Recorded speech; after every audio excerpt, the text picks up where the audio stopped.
இன்னைக்கு நீங்கள் எங்கள் ஊர் டே 1 திருவிழா தாங்க பார்க்க போகிறீங்க. விடிய காலைல 4 மணிக்கெலாம் வந்து சாமி வந்துடும். அதனால் அக்கா வந்து பூஜைக்கு தேவையான பொருளாக முன்னாடியே வந்து எடுத்துகிட்டு போயிட்டாங்க.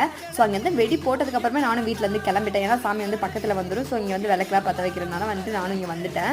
இதில் என்ன ஒரு ஹைலைட்னா, நைட்டு ஃபுல்லாக வந்து செம்ம மழை, சுத்தமாக வந்து கரண்ட்டே இல்லை.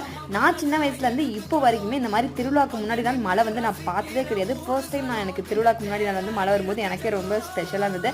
அதுக்கப்புறம் சாமிலாம் வந்ததுக்கப்புறம் தேங்காய்லாம் உடைச்சிட்டு பழம்லாம் வந்து மாற்றிட்டு இங்கே கொஞ்சம் நேரம் வந்து சாமி இருக்கும். ஸோ நைட்டு ஃபுல்லாக மழை பெஞ்சதுனால சாமி காலையில் வரவே வந்து ரொம்பவே டைம் ஆயிடுச்சு. அதுக்கப்புறம் இங்கே சாமியெல்லாம் கும்பிட்டு அப்படியே பக்கத்தில் ஒரு குளம் இருக்கும், அங்கே போயிட்டு சாமியை வந்து வச்சுருவாங்க. அங்கே நம்ம நிறைய வேண்டுதெல்லாம் வச்சுருப்பாங்க, இந்த உப்பு போடுறது அதெல்லாம் அங்கே வந்து போய் பண்ணுவாங்க.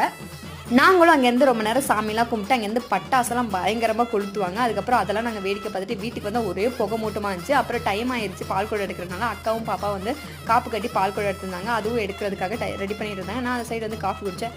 ஐயோ வாயில் சுட்டுச்சு. Bye guys.